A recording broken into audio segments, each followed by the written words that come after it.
Prions Dieu. Éternel, notre Dieu et notre Père, à toi soit gloire, louange et élévation dans le puissant et merveilleux nom de Jésus de Nazareth. Toi qui en tout temps et en tout lieu se révèles à tes enfants pour leur parler, pour leur donner un message, Papa, nous te disons merci de ce que ce jour,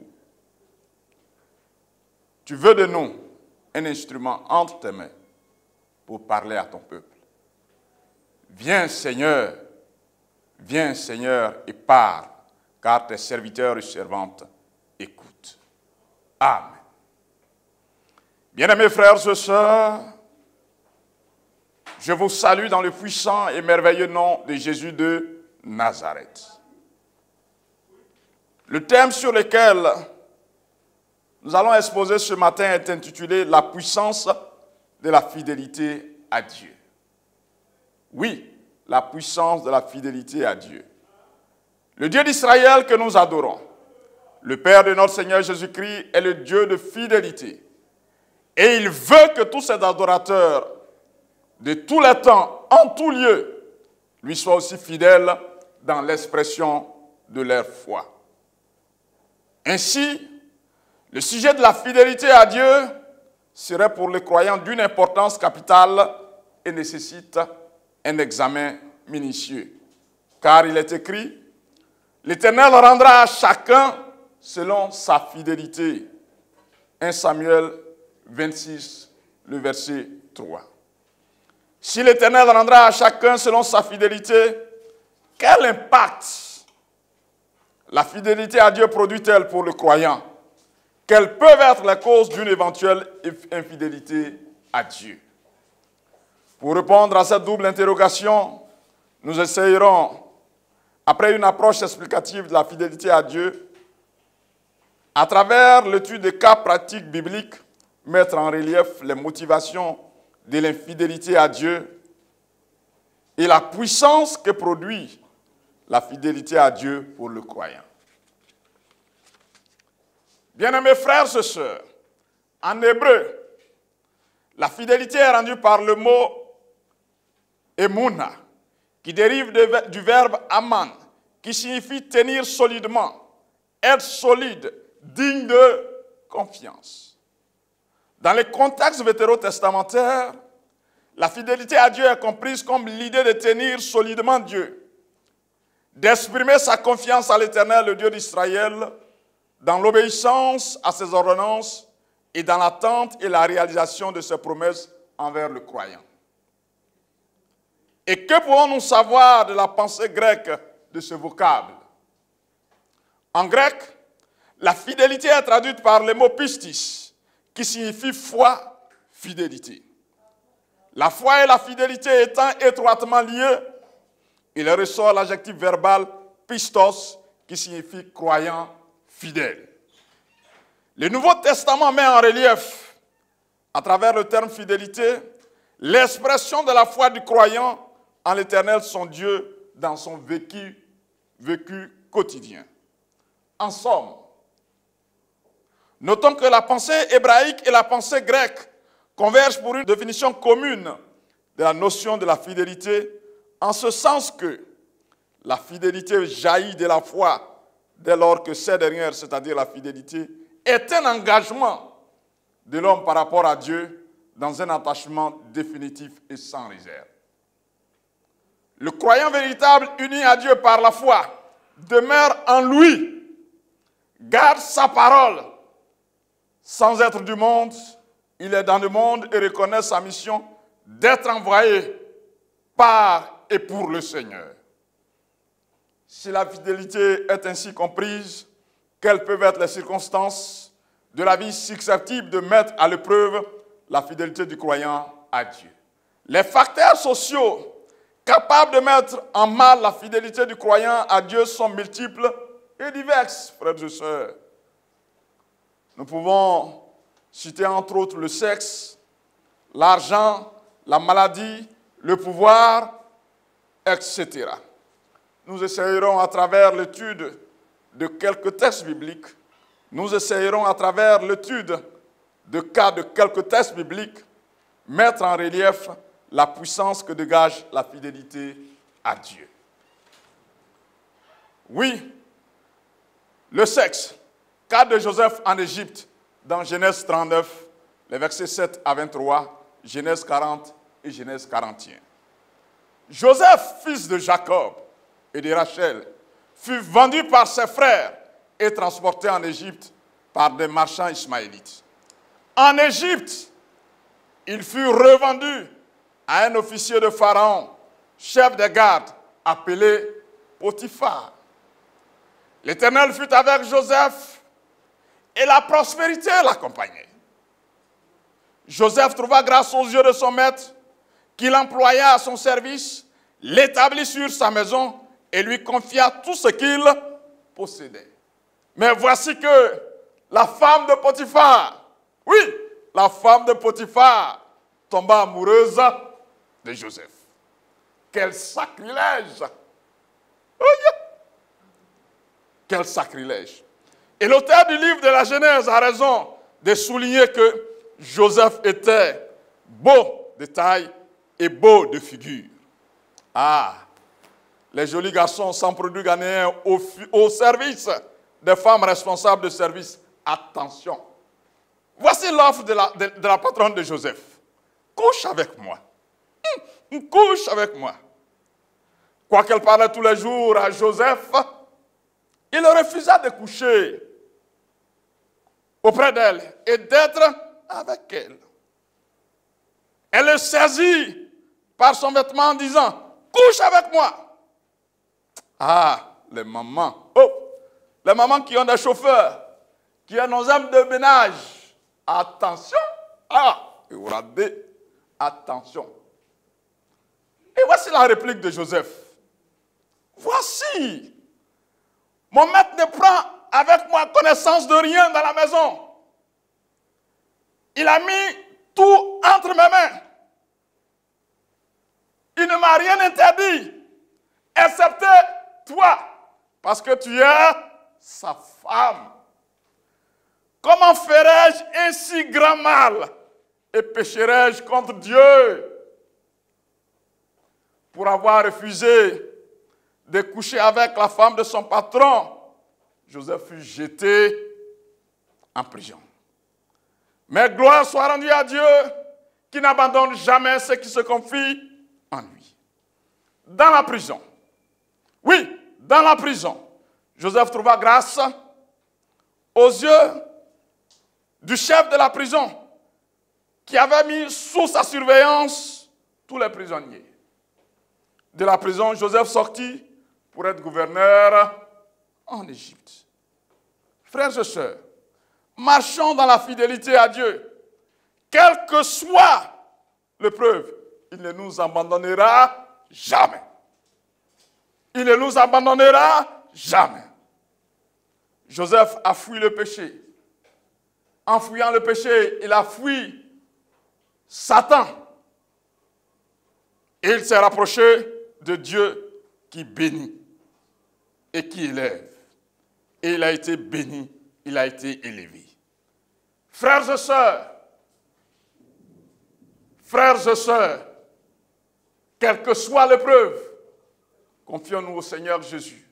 Demeurons fermes dans la foi. Notre Dieu combattra pour nous. Il ne nous abandonnera jamais. Oui, nous pouvons aussi mettre en relief la fidélité à Dieu dans les temps de persécution. D'où nous vous proposons la persécution, l'étude de la fidélité dans les cas de persécution, cas des 3 compagnons de Daniel, dans Daniel 3, les versets 1 à 30. Le roi Nebuchadnezzar fut une statue et demanda à tous ses sujets de se prosterner devant la statue dès qu'ils entendront le son des instruments de musique, avec la consigne ferme que toute personne qui s'opposerait à l'ordre du roi serait jetée dans la fournaise ardente. Les compagnons de Daniel, juifs, nés de parents juifs, Shadrach, Meshach et Abednego, qui eux aussi sont au service du roi, refusèrent d'adorer la statue. Et voici la menace du roi. Est-ce de propos délibérés, Shadrach, Meshach et Abednego, que vous ne servez pas mes dieux et que vous n'adorez pas la statue d'or que j'ai élevée? Si vous n'adorez pas la statue, vous serez jetés à l'instant même au milieu de la fournaise ardente. Et quel est le Dieu qui vous délivrera de ma main? Ah oh, quelle audace, quel orgueil. Ici, nous disons aux personnes qui ont reçu le pouvoir d'exercer une autorité d'être humble. Le roi a osé dire, et quel est ce Dieu qui vous délivrera de ma main? Il n'a pas dit de ses mains, mais de sa main, pour dire qu'il est tellement puissant que même avec une seule de ses mains, aucun Dieu n'est capable de s'opposer à lui. Oh homme, qui es-tu, mortel devant le Dieu éternel et souverain? Qui es-tu, ô homme? Et voici la réplique des compagnons de Daniel. Et voici, notre Dieu que nous servons peut nous sortir de la fournaise ardente et il nous délivrera de ta main, ô roi. Sinon, sache, ô roi, que nous ne servirons pas tes dieux et que nous n'adorerons pas la statue que tu as élevée. La confession de foi des compagnons de Daniel suscita la colère du roi païen Nebuchadnezzar. Le roi Nebuchadnezzar, rempli de fureur, ordonna qu'on chauffât la fournaise ardente cette fois qui ne convient à chauffer. Et il commanda à quelques-uns de ses plus vigoureux soldats de son armée de les lier, de les jeter dans la fournaise ardente. Ils furent liés, frères et sœurs. Ils furent liés, frères et sœurs, avec leurs habits et jetés au milieu de la fournaise ardente. Les flammes de feu étaient tellement puissantes, tellement fortes, que les soldats qui les ont jetés dans le feu ont trouvé la mort à l'approche du feu. Frères et sœurs, Dieu n'abandonne jamais ceux qui se confient en lui. Voici l'action du Dieu sauveur dans le feu. Mais dans les flammes, Shadrach, Meshach et Abednego furent déliés, alléluia, et marchèrent en compagnie d'un ange, gloire à Dieu. Et le roi Nabuchodonosor fut effrayé, et s'éleva précipitamment et dit, je vois 4 hommes, sans lien, qui marchent au milieu du feu et qui n'ont point de mal. Et la figure du 4e homme ressemble à celle d'un fils de Dieu. Puis il ordonna de les faire sortir du feu. Ils sortirent du feu sans aucune action du feu sur eux. Gloire à Dieu. Le roi confus, mais sincère, bénit le Dieu d'Israël en ces termes. Béni soit le Dieu de Shadrach, le Dieu de Meshach et d'Abednego, lequel a envoyé son ange, délivrer ses serviteurs qui ont eu confiance en lui et qui ont violé l'ordre du roi et de livrer leur corps plutôt que de servir et adorer aucun autre Dieu que leur Dieu. Et le roi les fit prospérer et donna ordre de respecter le Dieu d'Israël, leur Dieu. Frères et sœurs, au milieu de quelques tribulations de ce monde à cause de notre foi en Dieu, soyons fermes. Dieu ne nous abandonnera jamais. Sa présence constante, mais invisible, ne nous fera jamais défaut, car il est écrit que ceux qui se confient en l'Éternel sont comme la montagne de Sion.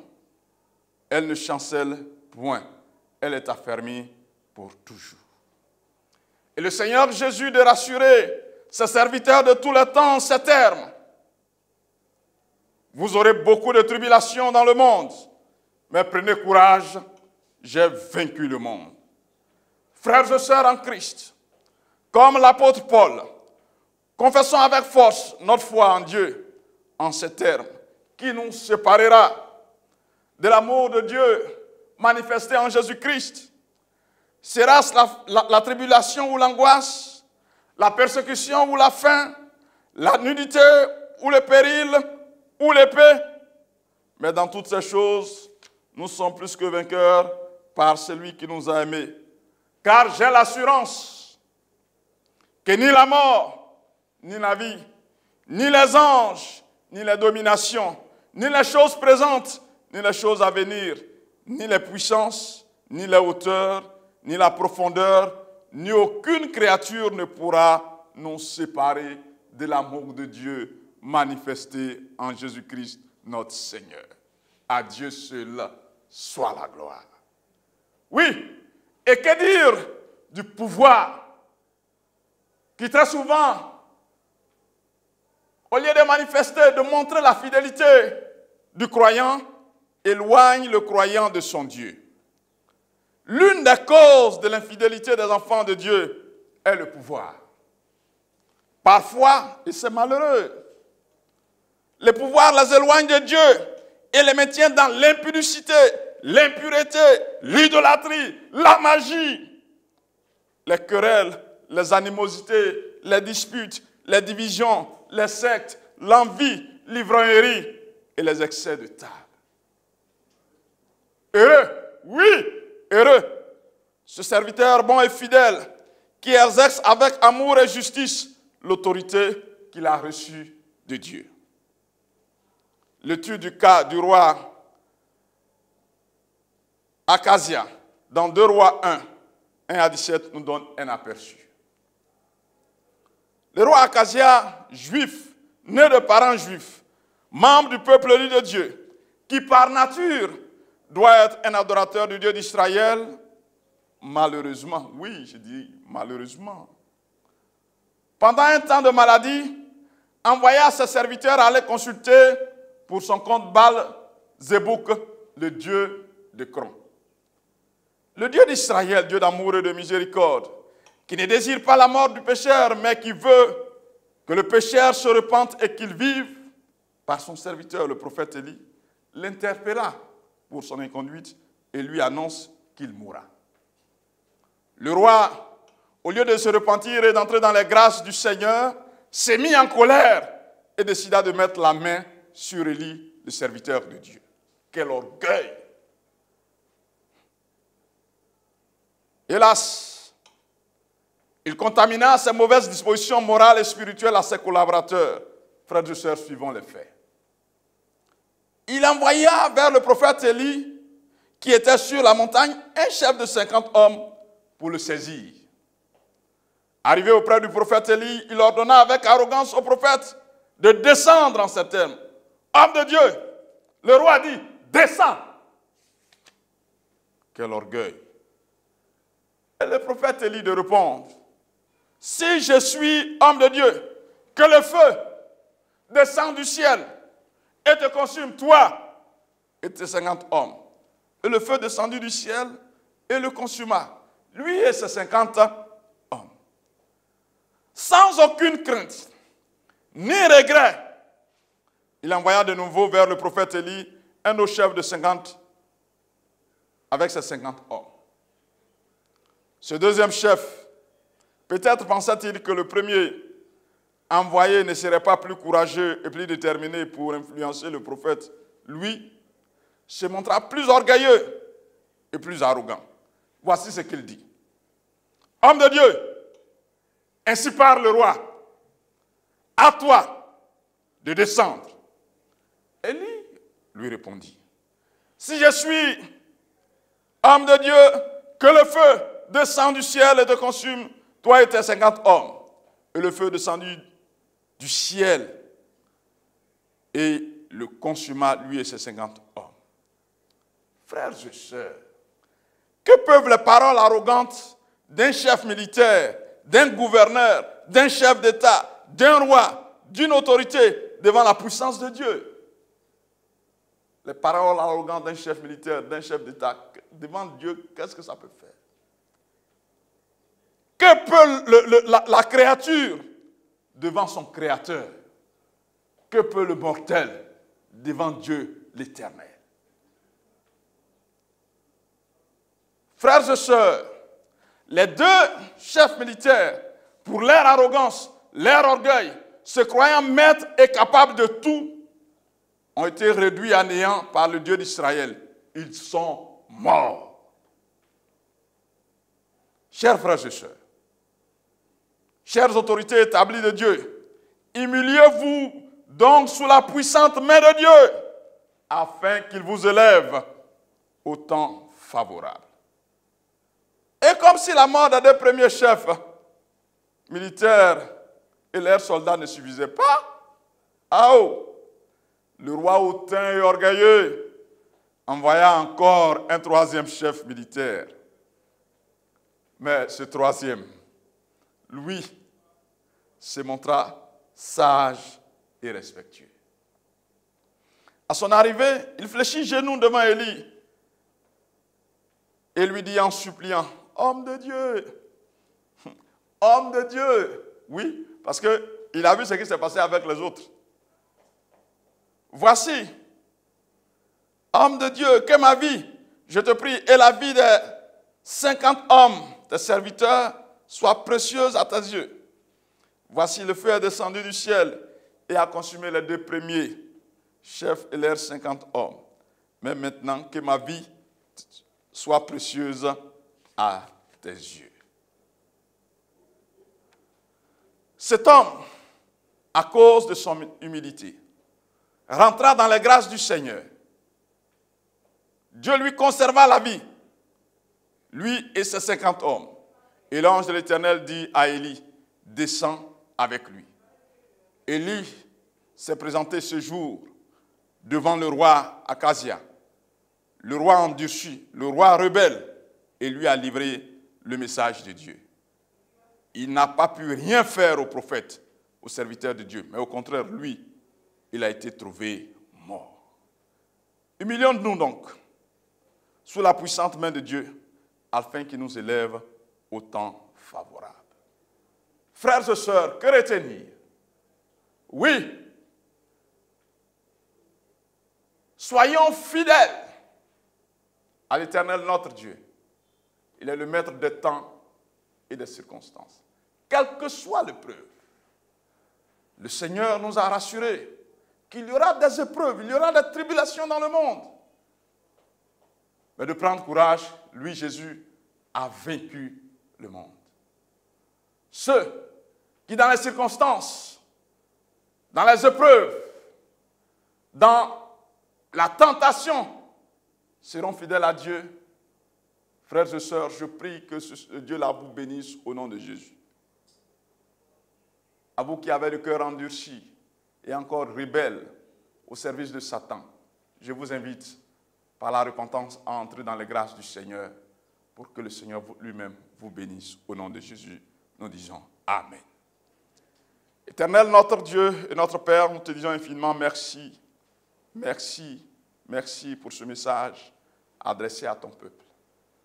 Nous prions que dans ce monde confus, que dans ce monde où Satan, par 1000 manières, essaie d'attirer à lui tes enfants, nous prions, ô Dieu, que tu leur donnes d'être fidèles et plus fidèles à toi. Aujourd'hui, où l'homosexualité frappe, la poursuite de l'argent, ô Seigneur, le désir de la prospérité, quelle que soit la situation entre tes enfants, entre le monde, nous te prions de susciter des hommes et des femmes en grand nombre qui confessent une entière foi sans ride, sans tache, à toi Dieu le vivant, le souverain. Merci Seigneur de ce que tu le fais. Merci de ce que tu bénis ton peuple. Merci de ce que tu bénis tes enfants que nous sommes. Et merci de ce que tu bénis le monde. Au nom du Père, du Fils et du Saint-Esprit, nous disons Amen.